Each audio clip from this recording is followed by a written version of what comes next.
আমরা এখন আছি মালদার হরিশ্চন্দ্রপুরে। আপনারা একটা জিনিস জানেন, এই মমতার পশ্চিমবাংলায়, এই তৃণমূল সরকারের আমলে পশ্চিমবাংলায় বিধানসভায় একেবারে ঘোষণা করে 8,500 স্কুল বন্ধ হয়েছে।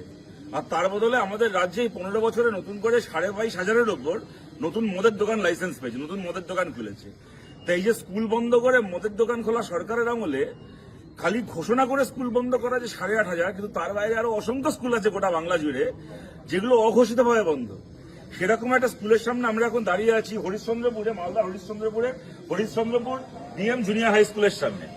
এই স্কুলটা এমন নয় যে স্কুলটা বামফ্রন্ট আমলে শুরু হয়েছিল, কিন্তু বামফ্রন্ট সরকার আসার আগে এই স্কুলটা একতলা একটা ছোট্ট ঘর ছিল, নামমাত্র একটা স্কুল ছিল।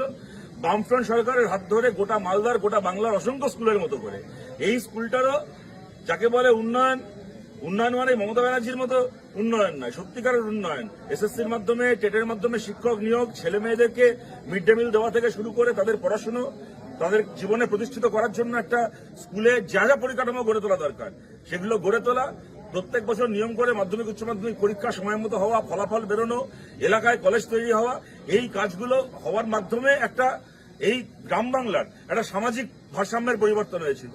যে প্রান্তিক পরিবার তারা কোনোদিন স্কুলে যাননি, ক্ষেতমজুরের পরিবার, কৃষকের পরিবার, মাঝি, জেলের পরিবার, তার ঘরের ছেলেমেয়েরা স্কুলে পড়াশোনা করে ডাক্তার হয়েছে, ইঞ্জিনিয়ার হয়েছে এই গ্রাম বাংলার বুক থেকে।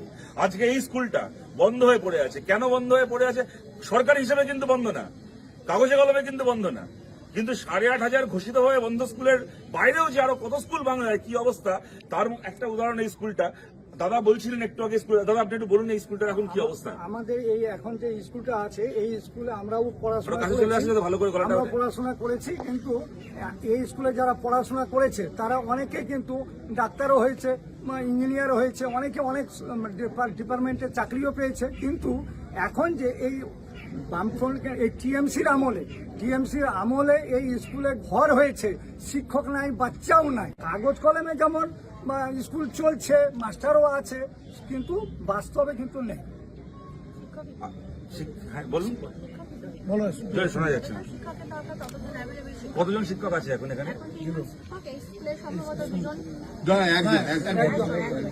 একজন শিক্ষক। ও তিনি আমার রিটায়ার্ড টিচার। হ্যাঁ বলুন, জোরে বলুন।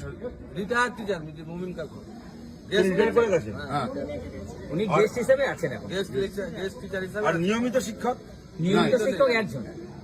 একজন এই স্কুলে, একটা গোটা স্কুলে একজন শিক্ষক খাতায় কলমে আছেন, যিনি কিনা শিক্ষক, যিনি কিনা মাইনে পাচ্ছেন এবং পড়াচ্ছেন। তার বাইরে এখানকার রিটায়ার্ড একজন মাস্টারমশাই, তিনি গেস্ট হিসেবে, তিনি স্বেচ্ছাশ্রম দিচ্ছেন, বাচ্চাদেরকে পড়াচ্ছেন, তিনি রিটায়ার্ড।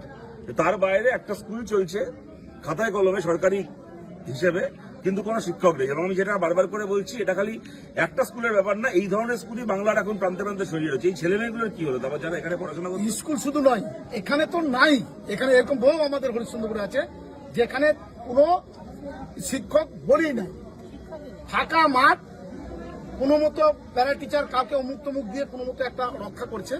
এই যে পাশে আবার একটা কলেজ, আমরা হরিশ্চন্দ্রপুর কলেজ, ছেলের শেষ নাই, ITI কলেজ নাম দিল তৃণমূল, কিন্তু ওখানে আর কলেজে কিন্তু পড়াশোনা হয় না। কে হয়? ছাগল, ভেড়া সবগুলো নিয়ে আরেকে কিন্তু সেখানে পড়া করছে। আজকে এই অবস্থার মধ্যে দিয়ে আমাদের চলছে। এবং এখানে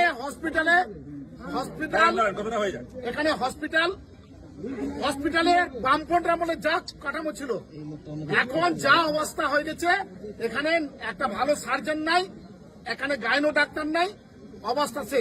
আর একটা মানে ঝাউলিবাজি কলেজ, ওই জিডি কলেজ নাম করে বহুদিন কোটি কোটি টাকা একটা রাজনীতি দল লুটেছে, টাকা দিয়েছে, লুটেছে। আজ পর্যন্ত কলেজের কোনো রেজিস্ট্রেশন নাই, কিছু নাই, অথচ কলেজ নামে কোটি কোটি টাকা লুটছে এখানে আমাদের কাওয়ামুড়িতে।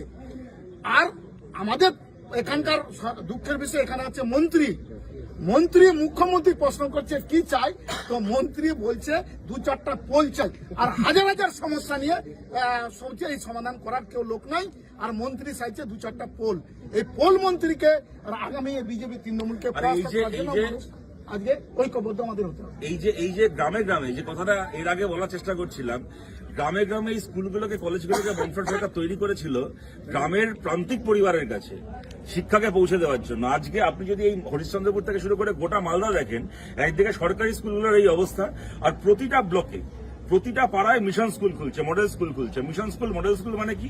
ধরুন এই হরিশ্চন্দ্রপুর এই জুনিয়র হাই স্কুলের ছেলে মেয়ে, এই ধরনের বিভিন্ন সরকারি স্কুলের ছেলে মেয়ে, তাদের নাম আছে খাতায় কলমে এই স্কুলগুলোর ছাত্রছাত্রী হিসেবে, কিন্তু যাদের বাবা মার টাকা আছে তারা গিয়ে মিশন স্কুলগুলোতে ক্লাস করছে।